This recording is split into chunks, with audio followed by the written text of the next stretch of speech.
Backyard is looking like a park again, except for the steel bars in it. Reset up an old compost bin that's just got grass clippings and sticks and that sort of stuff from doing the lawn. I've also got the green bin full, and our little compost roller up there, I've put some into that as well.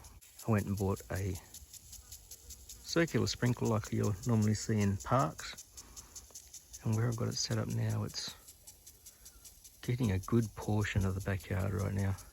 I don't think it's making it all the way to here, but if I turn it up, it's going to go over the fence of the neighbours. At the moment it comes to about here, landing just in front of me, and then I think it's making it. It's just hitting the leaves here, so I might move it forward towards the back. So pretty full day. I was just going to do some stuff around the yard, and I got a text from the vice captain or deputy captain or something of our community fire unit, and he needed to do an inventory of our fire trailer and asked if I was available, and I said, yeah, well, I am. Give me about half an hour. So I went out there, checked all the serial numbers, checked that all the things that we're supposed to have there are there, and we had to test every hose to see if there were any leaks in them. Like, they're a weeping hose, so they actually weep water out of them along the entire length of the hose, and that's so they don't burn in fire conditions. But sometimes they leak a little bit more at the ends where the joins are, but we checked them all. There was one that looked like it might have been having a little bit of water coming out, but not really. But overall, it was good, because there was some there that I don't think have been unrolled at all. So you could tell the ones that we've used over and over because they're a little bit dirtier. Then the sucky part was having to roll up every hose. That takes a long time, and we've got quite a few hoses, which is good. I weed whacked the whole property yesterday. This morning I came out and raked up everything, and while raking up, some of the stuff from the front went into a green bin. Some of the stuff from the back, like the grass and leaves, I put into our composting tumbler to add a little bit of dry material in there. Then I found my old compost bin out the back, and it was right down the back. So I set that up and filled that up with some of the other grass and sticks from down the back, and I'll have to try and wet that down to help it compost down. Set up some new hoses that my wife bought, some more stainless steel hoses. So now we've got 4 stainless steel hoses that don't kink, and they're basically protected from damage, from being crushed or getting leaks or that sort of stuff. And they're probably, I'm not going to say they'd be going to be really good in a fire situation, because there is like a plastic inner hose, like a PVC inner hose. So if it got hot enough, then that might melt, but that'd happen with any other hose. So a little bit better. They're all 30 meters long, and it turns out that they've got little brass ends on them, and you can screw one hose into the next. So now I've got a 60-meter hose out in the back, which is almost more than I need, and a 60-meter hose out the front, which I think is more than I need, because you can almost get around with just the 30-meter now there. But anyway, those IBC totes I got for school, I want to try and get a couple here. And after we had our fire readiness walk around the other day with the RFS, they were saying, like, if a fire seems to be coming, like, you can wet down a lot of the stuff around your houses. And they said, and if you've got like grey water with detergent and that sort of stuff in it, that's fine, because the firefighting foam is actually like a detergent. So she said if you soak stuff with that, it'll stay wet longer because of the detergent. At the moment, with the washing machine just here, I have that running through a diverter, and it just runs out onto the ground. That's what one section of the ground, so soft. I could get one of those totes or a tank and be collecting all the water from that for use around the yard. Like, we don't use any phosphates and that sort of stuff. It's all like environmentally friendly washing soaps and stuff that we use. So we'd be able to use them around the yard, especially for wetting down the yard in fire times. Weather forecast is to be quite hot in the coming week. At the moment, our fire severeness things start sitting at moderate. Moderate is the lowest. Tomorrow is the same, but the next day it goes up to high. The next day it goes up to extreme. The only level after that is catastrophic. We'll have to play that by ear, I guess. That sprinkler out there, that I've had that doing the bottom of the block for a while. I've now moved it further up the block and used its reciprocating, like the reversing action on it, so it doesn't go spraying all the way up here. Gonna have to do something with all that bamboo that we've got on top of the carport. It looks quite tropical and nice, but it's dry and just ready to burn, so I need to get that all off the carport. I've tried wetting down the stuff that I've got still piled up at the back, trying to get it to break down, but I think this stuff will be dry enough just to break into pieces at the moment, so I'm not sure if I really need to try mulching it.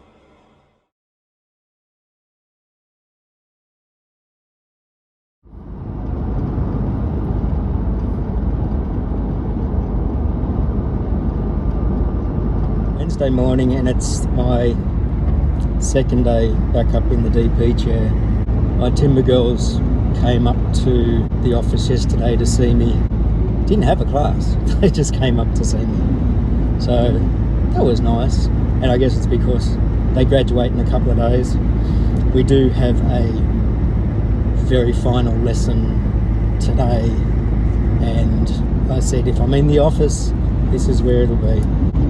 It's slightly unnerving going into school on days like this, meaning weather-wise. It's only mid-September, having temperatures 18 degrees above normal. Like, I'd spent the weekend getting my ember attack stuff fixed up and raking up the backyard and watering the yard to sort of dampen it a bit, but with the way that the last couple of days have been, with it being really hot, everything's just sort of drying back up. Today's fire warning is extreme. They changed the fire warning ratings a few years back and decided that there was no such thing as a low fire warning here. The lowest level, if nothing, is moderate, then high, then extreme, then catastrophic. The south coast of New South Wales reached a catastrophic level yesterday because of the wind as well as the heat.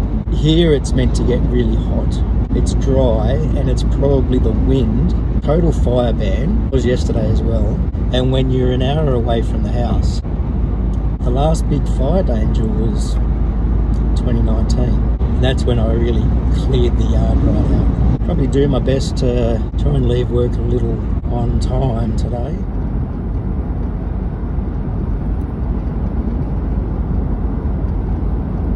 Today is finally here. Year 12 are graduating this morning.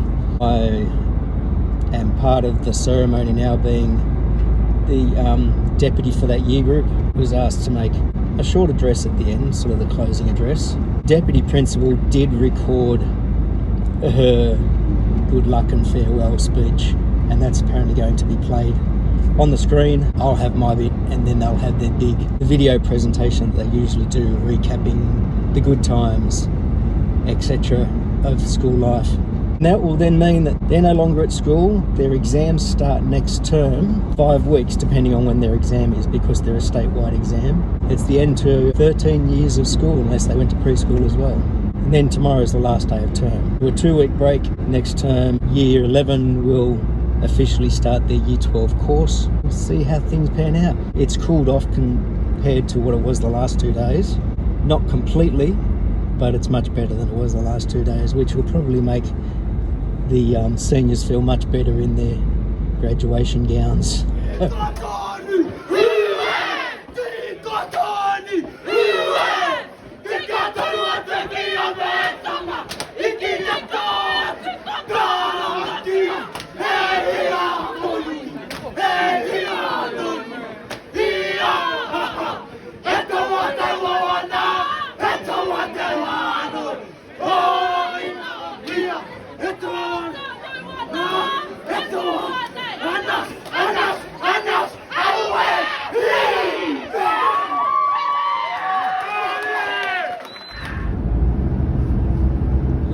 their term.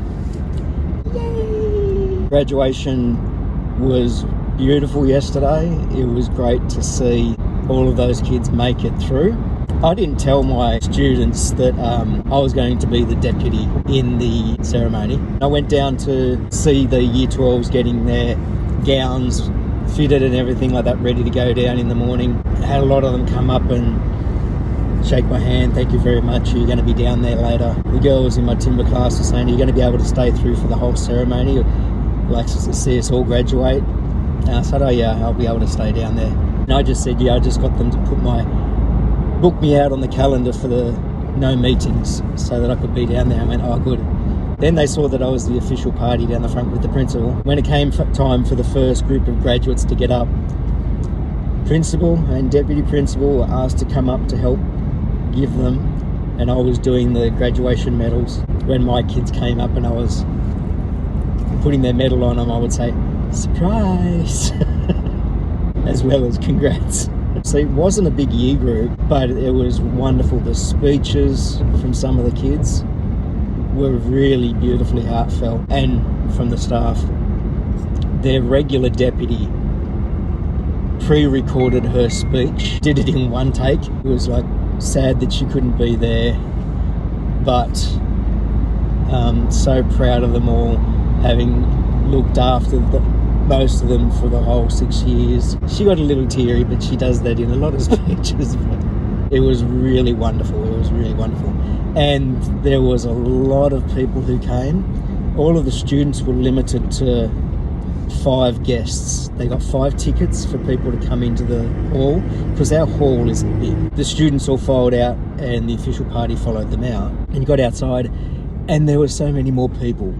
Family, lots of family came to congratulate the kids. And then we moved out to the front for a morning tea to our area at the front of the school. It is definitely one of the highlights of the year. Some of our large families, a few of them have gotten through, and you'll see a lot of past students coming up. While it's always a struggle with some students to get them all the way through, you're so proud of them for actually making it all the way.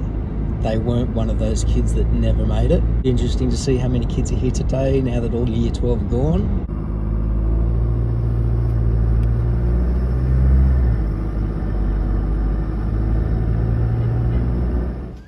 One of our staff has had the kids out here, a group working each week, doing little gardens, making the place a little more beautiful around the trees. Looks great. Can't wait till these things shrub up.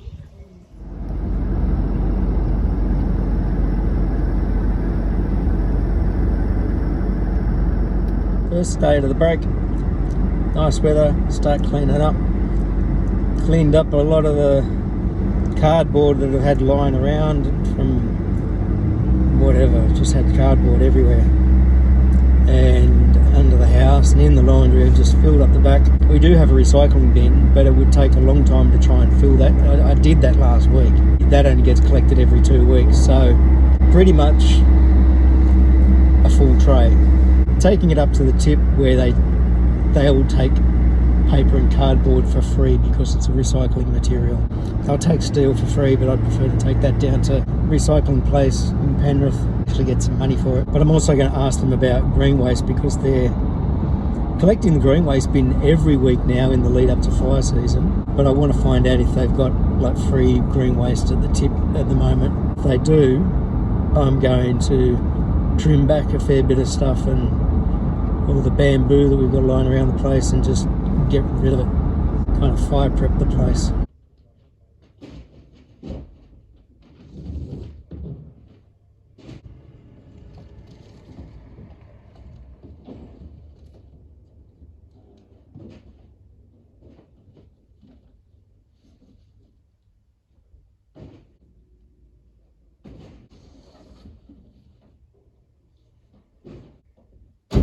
That's that done. They are still charging at the moment for green waste. They said it was $48 for the first 180 kilos. Price has gone up a bit, but so's the amount. It'd be $36 for 100 kilos. Regardless of how heavy it is, you're going to be paying at least 48 bucks. The idea is load it all up so that if it is above, you're paying for the weight of it rather than paying $48 and you've only got like 50 kilos or something of stuff. Got a new hedge trimmer during the week. It was on special. I'll be trying that out. Rather than bothering with mulching it all, I'll just chuck it all in the trailer and in the truck and bring it up here. Still got a lot of old bamboo lying around. There's more bamboo. I think I mentioned it. There's bamboo near the sheds that's on the neighbour's side, but I'm getting really sick of it hanging over. It's also full of vine. It's full of jasmine vine, which is flowering, and that's probably the only spot where it is, and it's already strong. So I'll start cutting all that back. Get rid of it while the weather's good and have the place nice and prepared.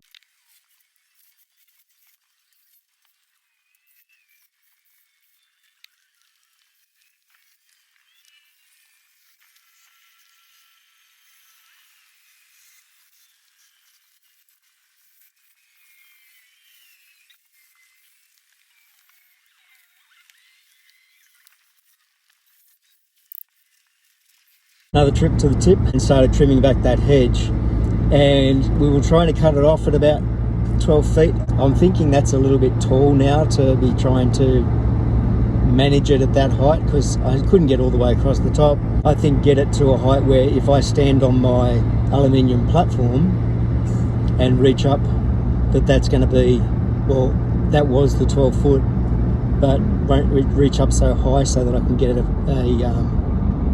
neater top. In order to get to the top yesterday, I was leaning my big ladder against the shrub, climbing that and then trimming it at the top. And it was all going well until one spot I climbed, and I got almost to the very top of it. It shifted, obviously because of my weight being further up the ladder. Yeah, it shifted and threw me. Now I fell off the ladder. I'm hit my left shin on the way down. I dropped the pole saw in towards the shrub, landed on my feet and back, put my hand down obviously to try and protect myself. My thumb is as sore as anything. No bruising, but I think I've just really strained it. Good to know that the Apple Watch fall detection works. Started vibrating on my wrist saying we've detected a fall. There was a button, I'm okay, and then it double checks. I think I said, yes, I've had a fall, but I'm okay, and I had to press it like that. Otherwise, I think it was going to dial emergency services. But that was good to know.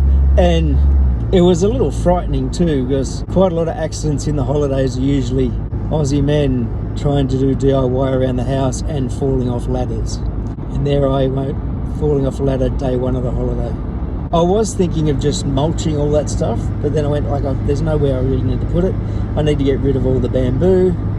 I'd brought the trailer home. I started this morning by filling the bottom with the bamboo, cut-offs from the hedge. I went out the back and started chopping at the bamboo and the vine that's all was growing over the shed from next door's yard. I was just chopping at whatever was hanging my way, using the hedge trimmer on the vine, using my reciprocating saw on the bamboo. Hang on, how much is diesel there? 223. Basically just chopping up and cleaning up.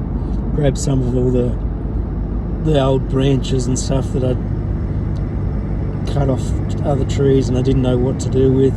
They've just been sitting in piles around the fence line. I filled the trailer, and this trailer's got the cage up the side so you can go a lot higher. I was at it, I filled the back of the truck as well and just threw the net over that, so getting rid of a fair bit. Wasn't filming when I fell off the ladder, but then I remembered we've got the ring out front, but the ring caught me climbing the ladder and it only does 15-second clips. The next movement it caught was me lying on the ground, picking up the trimmer and checking it. Today is obviously my day to be an idiot. I got up the mountain and I went, oh, I think I will pull in and get fuel. Because the first place I saw, I went, no, that's too expensive. When I got to the next one, their price was good. So I went, oh, I'll pull in and fill up. And as I was getting ready to do it, I went, where's my wallet? I didn't have my wallet. And I don't have Apple Pay or anything set up on my phone or my watch. I had to pull back out of the gas station, find the first street that I could pull into to be able to turn around and go back down the highway. Get back down to the house, go inside. My wife goes, what's happened? I said, I forgot my wallet. Then as I'm walking back out, she says, is the tip open? I said, yeah. I got back in the truck and I Googled. The tip at Katoomba isn't open on Sundays anymore. So I'm now driving down to Blaxland. They're open Sundays until 4:45. And I've still got to get fuel and the gauge is getting very low.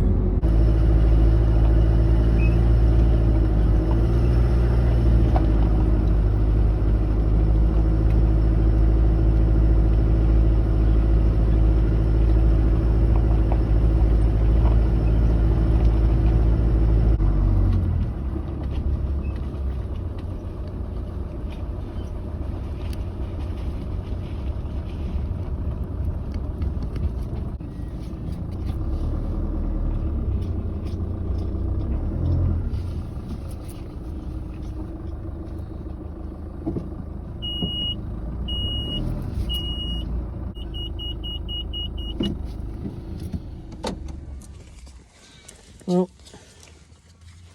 down at Blaxland Tip, I come down and the guy says to me, is your vehicle four-wheel drive? I said, yeah.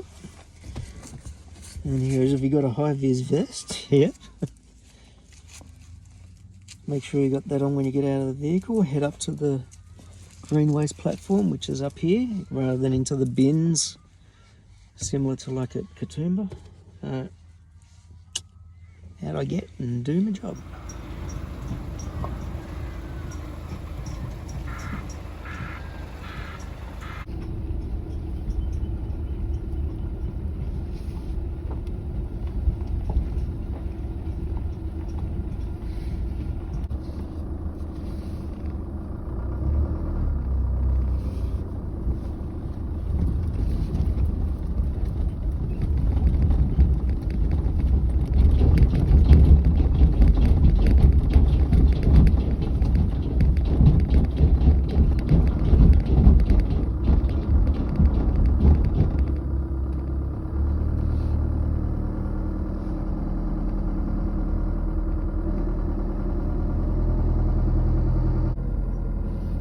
Those toy trucks on the rocks.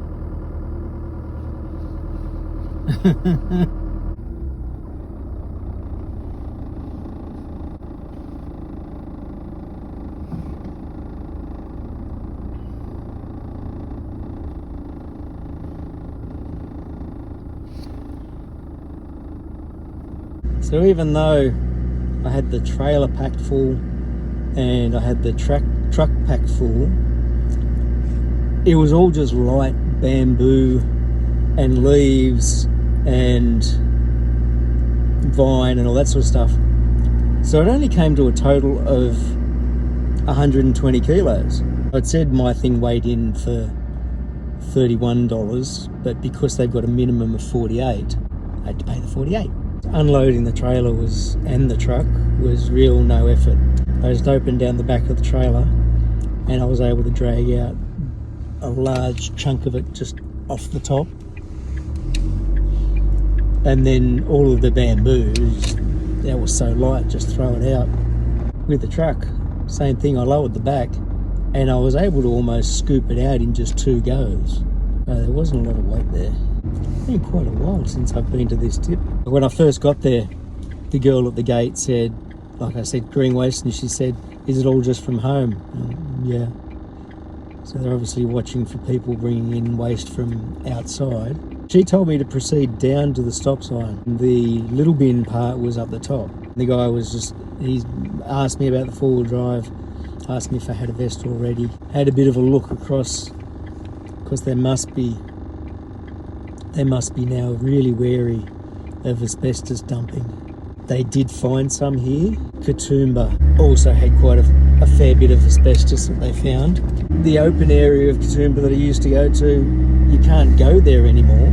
They just have the bins when they're doing like large collections and stuff. They've got a large building that you can drive into. I know with the green waste, they just dump it there. It's on a concrete floor. They scoop it up and throw it through a chipper.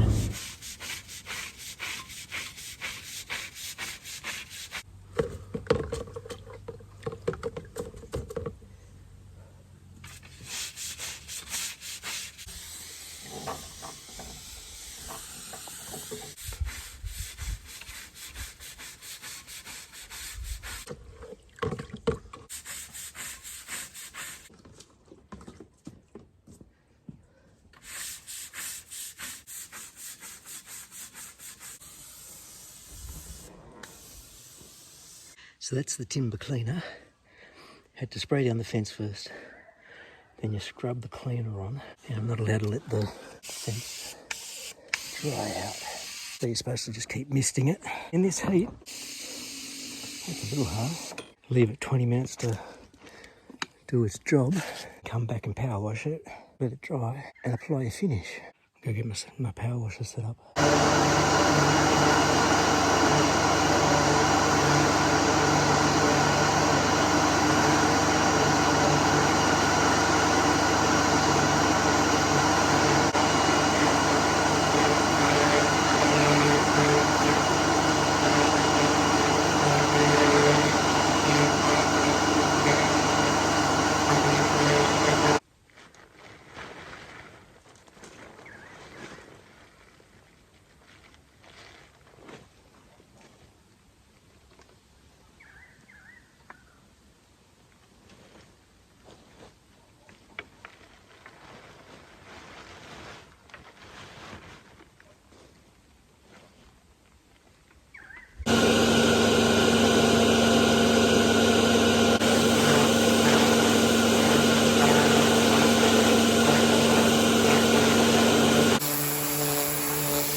Just chilling.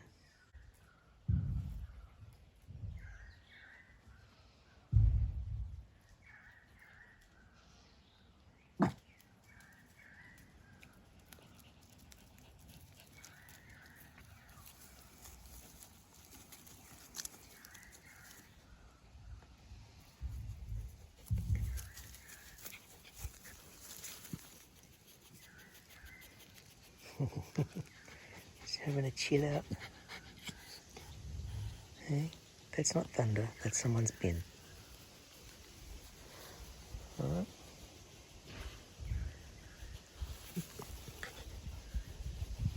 So you can see the fence in the background. It's now got to be left to dry off. That's as far down as I did. I didn't want to mess around behind the hedge just now, since it's the first time I've done this. The timber cleaned at sort of different levels. Some of the light ones cleaned really well, some of the darker ones cleaned really well, other ones that seem to have more of a cranky grain on them. The dirt and moss and that sort of stuff got a little bit more in grain, so they were harder to clean. We'll see how it all turns out when it's dry, and I'll let it dry today, I think, because it's 20 after 2 now, and I'll re-oil it tomorrow. And it's just a natural oil, like it's not a stained one. So it enhances the colour of the natural colour of the timber. Don't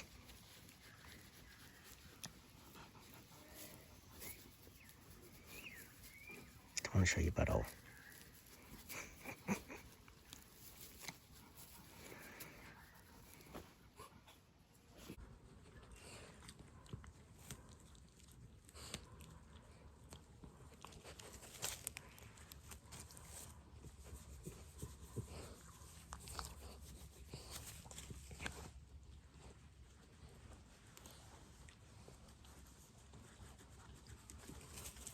It rained pretty heavy overnight last night, so I'm glad I didn't do the fence, like the finish on the fence yesterday. It's been slowly drying out. It's 3:15 now, and the weather forecast for the rest of the day, overnight and tomorrow, is all fine.